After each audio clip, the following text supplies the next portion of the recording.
sommes avec Benoît Gobelot de l'agence Matinale. Bonjour Benoît. Bonjour Frédéric. Est-ce que tu peux nous présenter ton métier et Matinale? Alors, merci tout d'abord de me donner la parole, Frédéric, et de cette belle invitation.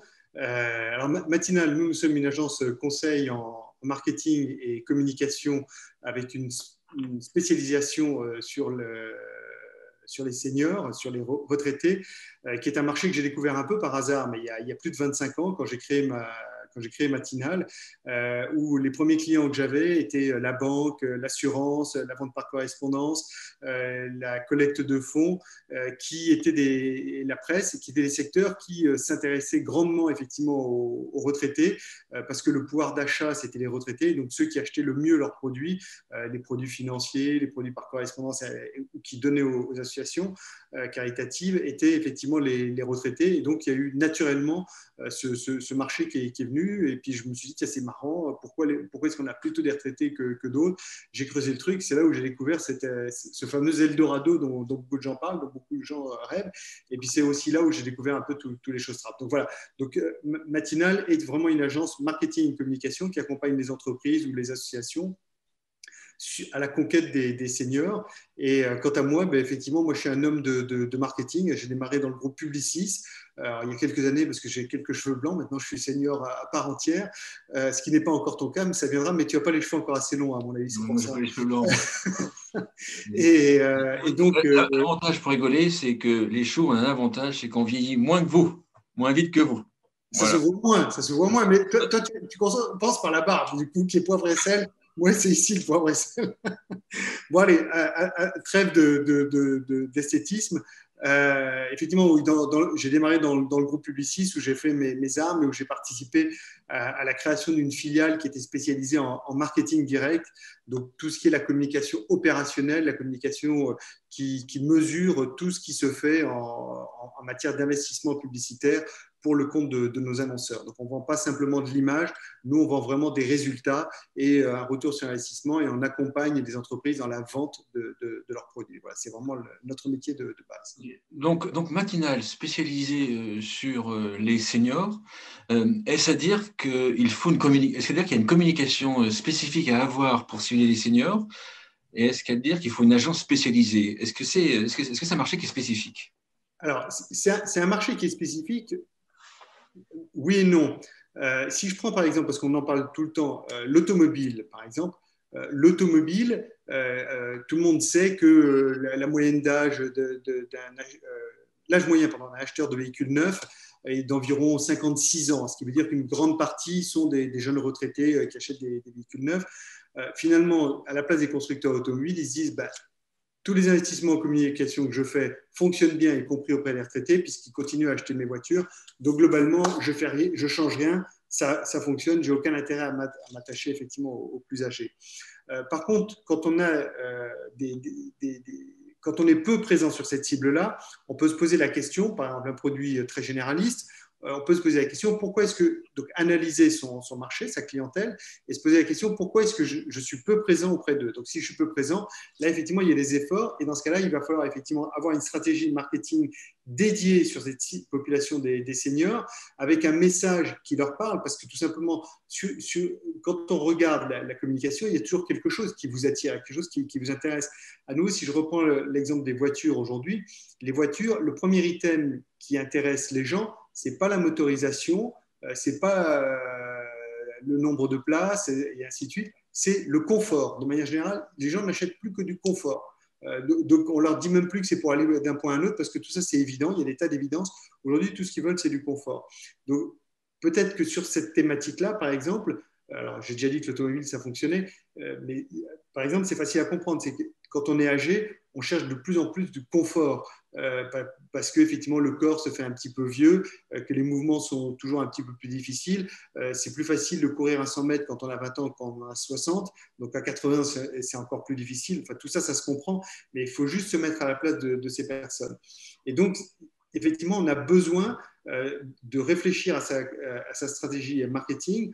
Donc, tout d'abord, c'est à qui je veux m'adresser. Et parmi les retraités, très souvent, j'entends les gens parler des 16 millions de retraités. Mais moi, je n'ai pas un seul client qui vende aux 16 millions de retraités. C'est pas vrai. Même la télévision dont on a parlé tout à l'heure, il n'y a pas une seule télévision qui couvre la totalité des retraités, et pour des tas de bonnes raisons que tout le monde peut comprendre. Donc ça, c'est la première chose. Donc il faut segmenter, c'est-à-dire à l'intérieur, à qui je veux vendre mon produit. Donc, il va falloir chercher les critères de différenciation et de segmentation à l'intérieur de ces 16 millions de personnes. Et puis, la deuxième chose, c'est quels sont les médias qu'on va utiliser. Parce que, bien entendu, on comprend aisément que les médias ont des phénomènes de mode et que, bien entendu, ces phénomènes de mode restent attachés à une génération. Et donc, les médias par lesquels je m'informe ne sont pas les mêmes quand j'ai 18 ans, quand j'en ai 40 et quand j'en ai 60 ou 80. Voilà. Donc, il faut aller chercher les médias qui vont bien. Et puis, dernier point, c'est le message. Et à nouveau, le message, c'est davantage plutôt que simplement l'image. Parce que très souvent, les gens, ils résument à l'image. Mais l'image, moi, je vois beaucoup de communications, elles ne veulent rien dire. Le message, c'est quel est le point d'accroche qui fait que moi, je vais comprendre que effectivement, on me parle et que c'est un sujet qui m'intéresse et que je suis susceptible d'acheter. Voilà. Donc, c'est tout ce travail qu'il faut faire et que nous, on mène pour le compte des entreprises.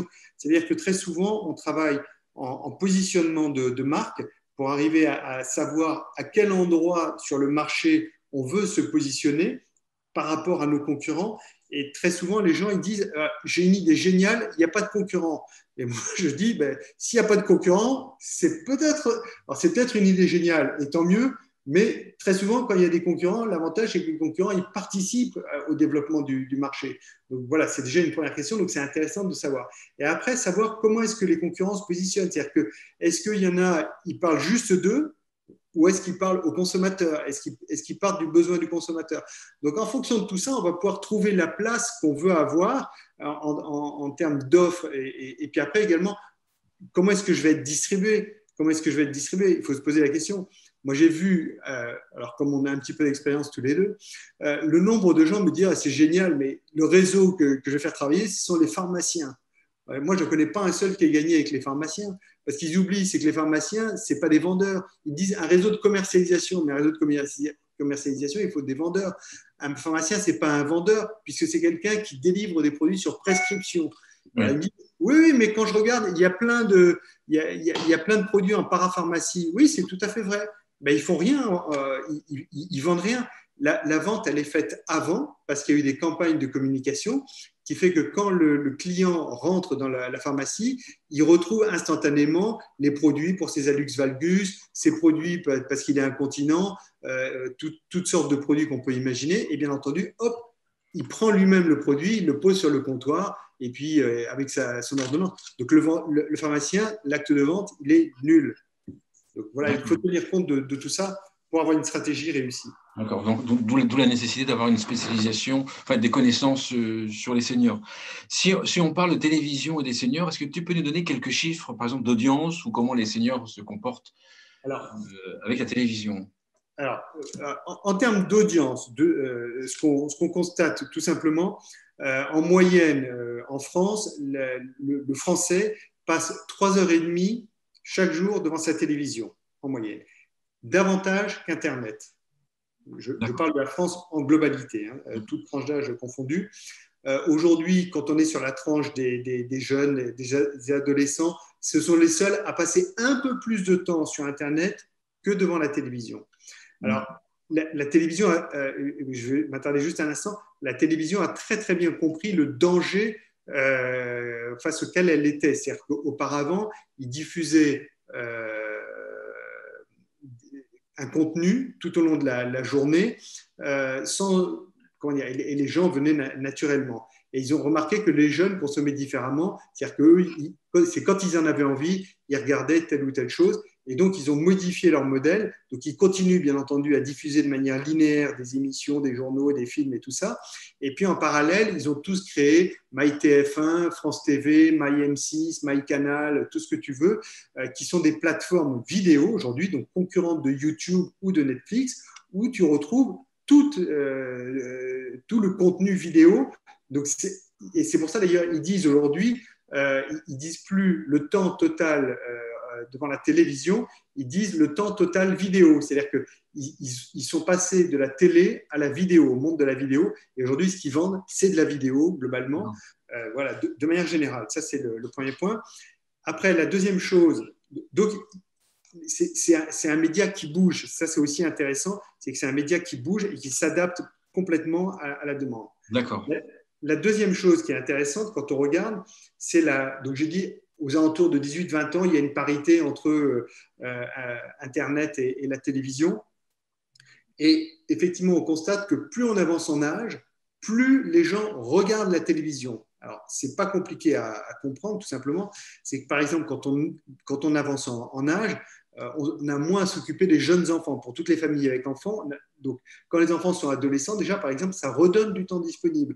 La télévision, c'est un loisir qui est gratuit, qui n'est pas désagréable, qui est facile d'accès. Donc, beaucoup de gens vont privilégier la télévision. Donc, c'est pour ça qu'ils commencent à regarder davantage la télévision à 40, 50. Et puis, quand ils sont à la retraite, ben, le gros avantage, c'est que là, la télévision, à nouveau, c'est un média qui est gratuit, qui est accessible à tout moment. Il y a une offre qui est assez diversifiée. C'est un bon divertissement. On peut penser ce qu'on veut après, hein, mais entre les jeux sur France 2 et France 3 et puis Arte, voilà, il y a des tas de choses. Bon, voilà. Donc, il y en a pour tout le monde. Et à l'intérieur de cette offre de télévision, donc comme nos amis seniors ont toute la journée devant eux, ont du temps libre, qu'est-ce qu'ils font? Ils consomment la télévision beaucoup plus, donc ça augmente. À partir de 60 ans, ils sont déjà à 5 heures à peu près. À 70 ans, ils sont à 6 heures et ainsi de suite, hein, par jour. Donc, ils passent de plus en plus de temps devant la télévision. Donc, ce qui veut dire qu'ils sont présents en journée. Alors, ça, c'est un point important pour ensuite utiliser la télévision. C'est qu'en journée, on va trouver que des inactifs. Donc, les inactifs, c'est soit les chômeurs, soit les retraités. Bon, les chômeurs, ce n'est pas la catégorie de la population qui intéresse le plus les marques, parce qu'en général, ils n'ont pas de pouvoir d'achat. Par contre, les retraités ont un pouvoir d'achat important et spécifique qui est lié à leurs besoins. Donc, et là, l'avantage, c'est que les écrans publicitaires sont désertés par les marques classiques, les marques de grande distribution, l'alimentaire, le luxe, tout ce qui est téléphonie, tout ce qui est automobile, ainsi de suite, préfèrent être aux alentours de 20 heures et en soirée. Donc, du coup, il y a des écrans publicitaires en journée qui permettent effectivement de solliciter les retraités et de leur proposer différents produits, différents services. Et là, tout d'un coup, le coût de la télévision, le coût de l'achat d'espace est extrêmement faible. D'accord. Parce qu'il n'y a pas de concurrence, c'est-à-dire qu'il y a peu de demandes de la part des marques. Donc, du coup, on peut effectivement acheter de manière très intéressante. Et c'est pour ça que tu arrives à faire des packages, ça m'a toujours impressionné, à faire des packages qui permettent entre guillemets, de monter même des PME qui ciblent les seniors à la télévision de manière efficace. Tout à fait. Alors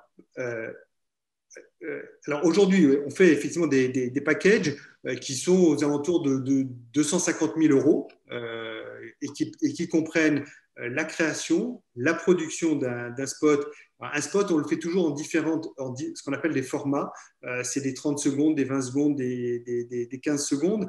Alors tout simplement parce que c'est facile à comprendre, mais le 30 secondes va permettre d'installer l'histoire du produit, de faire du storytelling sur le produit ou le service. Et puis, les 20 secondes ou les 15 secondes vont permettre de faire de la répétition. C'est que si je te répète 10 fois de suite Lustucru, si ce soir tu as envie de manger des pâtes, tu vas prendre des Lustucru sans te poser de questions. Voilà, c'est assez basique, c'est connu et c'est le système qui fonctionne bien. Donc voilà, donc nous on fonctionne comme ça. Donc la création, la production et puis ensuite l'achat d'espace. L'achat d'espace, donc on va plutôt concentrer pendant la journée. Alors, il y a plein de bonnes raisons à ça. Donc, la première, c'est que l'espace est relativement peu onéreux.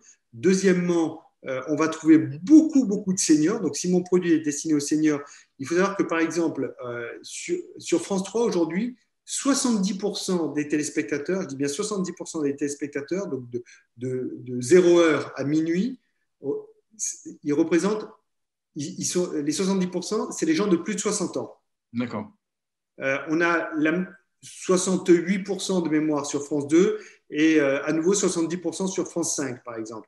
Sur TF1, on est à 55 à 60% de gens de plus de 60 ans. C'est colossal. Mais ils ne sont pas que sur ces chaînes-là. Ils sont également sur des tas d'autres chaînes où on va retrouver, bien entendu, des choses qui les intéressent, par exemple des séries comme Colombo, Inspecteur Barnabé, ou d'autres choses, ou des séries féminines qui plaisent, par exemple, c'est le cas sur Chérie 25. Donc voilà, il y a des tas d'autres chaînes, à nouveau avec des écrans publicitaires très bon marché. Et l'intérêt de passer dans la journée, donc, un, les écrans sont bon marché. Deux, c'est que les seniors, par exemple, ils regardent la télévision, puis après, ils vont faire des courses. Donc, si tu leur parles d'un produit, quand ils vont aller faire leurs courses, ils vont bien entendu être tentés d'acheter. Ils vont avoir à l'esprit ce produit, ils vont pouvoir l'acheter. Ou si tu leur proposes soit d'appeler un numéro de téléphone, ils vont dire que le standard est ouvert à ce moment-là. Donc, je peux appeler, voire même d'aller sur Internet, parce que beaucoup vont se renseigner sur Internet. Et bien là, de la même manière, tu peux aussi utiliser ton site Internet en sachant que pendant la journée, tu as globalement que du trafic de seniors et donc tu vas pouvoir mettre ce qu'on appelle un pop-in, c'est-à-dire que l'écran d'accueil soit directement orienté sur la promotion que tu as fait à destination des seniors. Rien ne t'empêche à 18h de passer à autre chose. Tout ça, ça se paramètre, c'est pas très compliqué. Donc, nous, ce qu'on fait, c'est ce qu'on appelle beaucoup du drive to web. La télévision permet d'amener les clients, les seniors, en magasin, sur une plateforme téléphonique, sur un site web et de manière très efficace. D'accord. Si moi je suis un annonceur, par exemple, je vends des salles de bain, par exemple, l'aménagement des salles de bain pour seniors, comment est-ce que tu vas faire? Tu vas m'orienter sur quelques chaînes seulement, par exemple France 2, France 3, je ne sais pas, Oui. ou est-ce que tu vas choisir d'autres chaînes et comment est-ce que tu fais pour te tenir informé de quelle émission est regardée par qui et comment, combien de seniors regardent? Comment est-ce que tu fais pour te tenir informé? Quelles sont les émissions qui sont les plus regardées par les seniors? Alors, tout d'abord, comment est-ce que je fais pour connaître effectivement quelles sont les émissions les plus regardées par les seniors? Il y a des études qui sont menées par un institut qui est reconnu et qui est très sérieux, qui s'appelle Médiamétrie, et qui mesure minute par minute sur les grandes chaînes hertziennes et puis quart d'heure par quart d'heure sur les chaînes dites de la TNT, qui mesure l'audience. Donc, on sait très bien qui regarde, qu'est-ce qu'ils regardent et combien de personnes sont devant leur écran. Donc ça, on le sait et Médiamétrie segmente l'ensemble des téléspectateurs. Ils font extrêmement attention à ça. Donc on sait s'ils sont des femmes, s'ils sont des hommes, quel âge ils ont, quelle tranche. On arrive à avoir une idée de leur consommation. Donc voilà, on creuse au fur et à mesure toutes ces données-là. Et ça, c'est le prévisionnel, c'est-à-dire qu'on imagine qu'on va avoir demain, par exemple, autour de Question pour un champion, on va avoir tant de millions de seniors, plutôt des hommes, plutôt des femmes, plutôt de telle tranche à tranche d'âge. Ça, c'est du prévisionnel qui est calqué sur les années précédentes où on arrivait à savoir. Mais par exemple, demain, un événement, là, on a eu malheureusement les inondations là, dans la région niçoise, ça peut se produire, donc l'audience peut varier. Donc ça, on le recalcule et nous, on le réattribue, bien entendu, à notre annonceur en le faisant bénéficier. C'est-à-dire que si on a une audience qui est moins forte que ce qui lui avait été promise, on va la compenser par de nouveaux écrans. Voilà. Tout ça, c'est négocié avec les chaînes de manière à garantir un certain nombre de personnes de la cible devant la télévision au fur et à mesure pour qu'ils aient les meilleurs rendements possibles. Voilà. Donc ça, c'est ce qu'on fait. Et ensuite, on regarde aussi. Aujourd'hui, on a des outils de tracking sur le web, sur les plateformes téléphoniques, qui nous permettent, bien entendu, de savoir, on sait précisément quand est-ce que le spot est passé. C'est des systèmes comme Shazam, si tu veux, qui reconnaissent l'image et qui reconnaissent le son. Et ces gens-là, dans ce cadre-là, on sait si le spot il est passé à 17h56 ou à 17h57 ou à 17h58, par exemple. Et donc, on va arriver à mesurer le trafic sur le site Internet instantané qui est lié, bien entendu, à la diffusion de ce spot. De la même manière, on va arriver à mesurer les appels téléphoniques enregistrés sur la plateforme téléphonique. Et donc, on va voir, par exemple, si je reprends l'exemple de Question pour un champion, on va voir si pour mon produit ou mon service, il vaut mieux être positionné avant ou après le jeu Question pour un champion, si on a des meilleurs retours ou pas. D'accord. Et autre chose, alors tu m'as posé la question pour des douches. Alors après, il faut juste regarder le produit, c'est-à-dire que une douche, c'est pas une décision. Je ne me lève pas le matin en me disant, tiens, je m'achèterais bien une nouvelle douche. C'est une décision qui est mûrement réfléchie. Donc ça suppose ce qu'on appelle, nous, une communication en fil rouge, c'est-à-dire d'être présent tout au long de l'année, de manière à être tout le temps présent à l'esprit, en disant, si vous cherchez une solution pour les douches, vous pouvez venir chez moi parce que j'ai un savoir-faire, j'ai une expertise. Et donc, pour ça, on va donc choisir un moment, un carrefour, donc on ne va pas avoir 100% à nouveau des seniors, mais ce n'est pas un problème. On va choisir un carrefour et on va se dire, on va être présent de manière régulière, c'est-à-dire tous les jours ou tous les 2 jours ou une fois par semaine, mais de manière très régulière, en fonction du budget, bien entendu, de mon client, mais de manière très régulière, on va être là et là, on génère. Et on se rend compte, bien entendu, au début, on n'a quasiment pas de contact lié à ça. C'est logique, les gens, ils voient la première fois, ils n'ont pas bien compris, ils ne savent pas trop, ils n'ont pas eu le temps de noter, ils ne savent pas. La deuxième fois, un petit peu. Et puis, au fur et à mesure, et après, on a un flot récurrent de demandes, d'informations sur les douches, par exemple. C'est ce qui se produit. Et ça, on le fait pour pas mal de clients. Et cette communication au fil rouge, elle est beaucoup plus impactante que de chercher à être présent pendant 3 semaines d'affilée. On va mettre tout son argent. Et puis, mais le problème, c'est que les gens, ils ne mettent pas 3 semaines à se décider. Tous les seniors que je connaisse, ça met 3 mois, 6 mois, 1 mois, 2 ans. C'est très variable. Donc, c'est pour ça qu'il faut durer dans le temps. D'accord. Est-ce qu'avec tes outils et ta connaissance, si tu arrives pas forcément à me garantir, mais tu arrives à m'indiquer quelle sera ma rentabilité par rapport à tel budget, mon produit et quelle rentabilité je vais avoir derrière? Tu arrives à l'affiner, ça? Tout à fait. Alors, premièrement, dans le digital a introduit beaucoup de KPI, beaucoup de métriques pour arriver à mesurer la performance d'une campagne. Donc, bien entendu, la télévision, là aussi, s'est dit, nous aussi, il faut qu'on fasse des efforts. Donc, la première chose, c'est ce qu'on appelle le reach, c'est-à-dire l'audience que je veux toucher, la cible que je veux toucher. Et aujourd'hui, toutes les études prouvent que la télévision est le média qui permet de toucher ma cible au moindre coût. Moins cher que le digital, moins cher que la presse, moins cher que la radio, moins cher que tous les autres médias. Ça, c'est le premier point. Deuxième point, ensuite, bien entendu, c'est d'arriver à... Tous nos clients nous demandent de faire un prévisionnel. Alors, moi, je ne lis pas dans une boule de cristal. Donc ça, c'est des techniques de marketing direct, c'est-à-dire qu'on va estimer, tout d'abord, on va estimer la population qu'on va toucher. Donc, c'est à nouveau, Médiamétrie nous donne des chiffres assez précis qui nous permettent de dire, avec la campagne que vous allez mener, vous allez toucher, par exemple, 50% de votre cible 10 fois de suite. Et donc, vous allez avoir X contacts. Donc, c'est le pourcentage de la population touchée par le nombre de la répétition, et ça nous donne un nombre de contacts. Donc là, on essaye de voir, parce que très souvent nos clients ont déjà des expériences antérieures, de voir quels sont les taux déjà de demande d'information. Donc, c'est la première chose, puis de transformation. Et donc, on arrive à suivre ça de manière assez précise. Et quand aujourd'hui, on travaille bien le tunnel de conversion, si on est bon, aussi bien au téléphone que sur Internet, dans les contacts qu'on prend, on arrive rapidement à améliorer la transformation en client de ces gens intéressés par la solution qu'on leur a présentée à la télévision. D'accord. Pourquoi ceux qui nous écoutent comprennent bien, ceux qui ont une entreprise et puis ils se disent, est-ce que moi, ça vaut le coup de passer à la radio?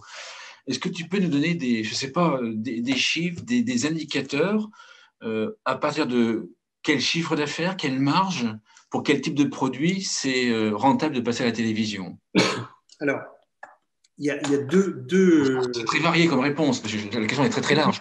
Mais celui qui, je voudrais que celui qui écoute, qui se dise, bon, c'est pas pour moi, oui, ou alors peut-être pour moi, ou c'est pour moi.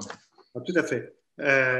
Il faut comment dire, beaucoup d'entreprises, de toute façon, calculent le coût de la vente. C'est-à-dire qu'elles cherchent à savoir, pour chaque produit vendu, quel est le coût de ma vente. Donc ça, on le rapproche, nous, très régulièrement de la proposition qu'on fait pour voir si c'est réaliste ou pas. Est-ce qu'on peut estimer arriver à avoir un taux de transformation suffisant pour parvenir à l'objectif du client. Moi, j'ai tout intérêt à ce que le client il fasse une première campagne avec moi, qu'elle soit réussie et qu'il en refasse, bien entendu. Parce que tout l'investissement que je mène au départ, plus on renouvelle de campagne et plus je suis gagnant, ou mon client avec. Donc voilà, c'est gagnant-gagnant, hein, ça c'est clair. Donc pour répondre à ta question, deux possibilités. Soit un coût unitaire élevé avec une marge élevée. C'est par exemple le cas des douches qui, bien entendu, ont un coût unitaire élevé et ils ont une marge élevée parce qu'ils ont un coût de vente qui est élevé. Et une fois qu'ils ont vendu une douche, en règle générale, ils n'arrivent pas à vendre quoi que ce soit d'autre. D'abord, ils sont très souvent monoproduits. Et puis, c'est compliqué quand la personne a dépensé 6 000 euros, par exemple, de lui dire, tiens, vous devriez peut-être regarder pour prendre un monte-escalier dans la même semaine. Non, c'est pas vrai, ça marche pas. Donc, c'est pour ça qu'il faut avoir un prix de vente élevé avec un taux de marge élevé. Par exemple, ça peut être le cas pour des douches. Ou alors, des produits par abonnement. Des produits par abonnement. Et donc là, on en a tout plein. Qui existe, hein, bien entendu. Ça peut être un abonnement à un système de téléassistance, hein, pourquoi pas. Et puis, ça peut être des abonnements à des produits, par exemple, alimentaires. Je vais me faire livrer régulièrement tel ou tel type de produit. Ça peut être des abonnements à des produits d'incontinence. Ça, c'est un peu malheureux, mais ça fait partie de choses qui existent. Parce que là, en réalité, le coût de la vente, le premier coût de la vente va toujours être élevé, mais de toute façon, il est toujours élevé. Et une fois que le client est satisfait et qu'on lui livre régulièrement le produit chez lui, eh ben, tout ça, c'est du revenu additionnel. Et sur le temps, bien entendu, on gagne. Mais il faut avoir toujours en tête, je communique pour vendre, pour conquérir de nouveaux clients, et je mesure le coût de la vente. Donc, soit des ventes récurrentes, soit une vente ponctuelle, mais avec une marge élevée. D'accord. C'est-à-dire qu'en fait, donc, qu'on comprenne bien, bon, bien sûr, si je suis monte-escalier, si je suis aménagement de domicile, les marges sont assez importantes. Bon, là, effectivement, on a prouvé depuis bien longtemps que c'était rentable. Toi, tu ajoutes que quelqu'un qui a qui a un téléassisteur, par exemple, euh, avec un abonnement sur plusieurs années, ça peut être rentable pour lui.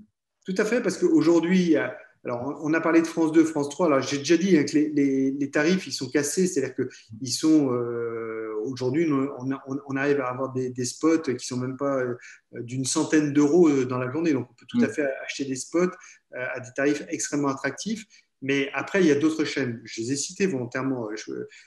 Par exemple, Chéri 25 ou les chaînes d'information. Il faut savoir que les seniors adorent l'information. Ils sont toujours très friands. Alors, pas tous, bien entendu, mais une catégorie de la population est très friand. Donc, dans la journée, à nouveau, qui regarde BFM TV, qui regarde CNews, toi et moi, on travaille, donc c'est pas vrai, on regarde pas BFM TV, on regarde pas CNews, sauf si quelqu'un nous a alerté comme quoi il y avait un sujet un peu terrible, et donc on va regarder les chaînes d'information parce qu'on se dit c'est là que ça se passe. Mais sinon, dans la journée, ils ont quoi? Ils ont des retraités, et donc bien entendu, c'est là où on peut effectivement toucher, et les retraités sont intéressés parce que non seulement il y a de l'information, mais ils ont pas mal fait évoluer leur grille. Il y a de l'information économique, par exemple, il y a de l'information sur le jardinage. Enfin, voilà, l'économie, c'est par exemple, il y a beaucoup de personnes âgées qui ont des placements. Donc, eux, ils sont intéressés de suivre où en est la bourse, comment ça se comporte, comment choisir, quels sont les pièges en matière d'immobilier quand ils ont un petit patrimoine. Il y en a pas mal hein, qui ont un ou deux appartements, qui louent, et ils veulent savoir un peu, se tenir informés de ce qu'il faut faire pour bien encaisser ses loyers, quelles sont les contraintes imposées aux propriétaires et aux locataires. Enfin, voilà, il y a tout de même beaucoup de sujets d'information qui sont donnés et qui retrouvent à ces moments-là. Donc, et là, à nouveau, on trouve des écrans bon marché avec un public senior, un public captif et intéressé. Et là, par exemple, c'est intéressant, quand tu me posais la question tout à l'heure, nous, on va aussi choisir des écrans qui peuvent être en fonction, bien entendu, du contenu. C'est-à-dire que si par exemple, on est sur un sujet qui est lié au jardinage, on va plutôt aller chercher des écrans publicitaires autour des émissions de jardinage qui sont regardées par les seniors. Ça ne sert à rien d'aller autour d'une émission sur les produits financiers. Mais ça, voilà, on le comprend instantanément. Donc, on a toute cette souplesse-là qui permet, bien entendu, et je le fais, et je le fais, et je vois pour mes clients des résultats tout à fait probants. Hein. D'accord. Au niveau, ça me fait penser à lorsqu'on échange avec Cécile Bruchiel, j'espère ne pas écorcher son nom, la directrice marketing de Stana, et qui disait en fait il a fallu de la régularité pour que Stana soit inscrit dans l'imaginaire des seniors. Et maintenant, effectivement, on ne pourrait même parler que d'un Stana. Si moi je suis un téléassisteur, par exemple, avec les moyens, et que je veux que ma marque devienne la référente en fait, dans mon secteur d'activité, c'est en fait, je veux que les seniors la mémorisent, tu vois, et quand ils pensent, un peu comme pour Audica, je pense à Audica, je pense à Astana. Si moi je suis un téléassisteur qui n'est jamais monté à la télévision, il faut que je passe à la télévision pendant combien de temps pour que les seniors aient mémorisé ma marque? Alors, globalement, il faut passer au moins un an. D'accord. Il faut passer un an avant d'avoir des résultats de mémorisation, parce que la téléassistance, on ne va pas se le cacher, j'ai plein de relations dans la téléassistance et c'est des gens très bien. C'est pas un produit sexy. Personne ne rêve à nouveau ne se lève le matin en se disant ah, je me paierais bien une téléassistance chez moi. Non, c'est pas vrai. Donc bien entendu, c'est un sujet auquel on vient quand on est confronté peu ou prou à ce problème-là ou quelqu'un de son entourage. Donc il y a une prise de conscience. Donc à nouveau, pendant très longtemps, on va marquer les esprits sans que ça aboutisse à une demande d'information sur la solution de téléassistance.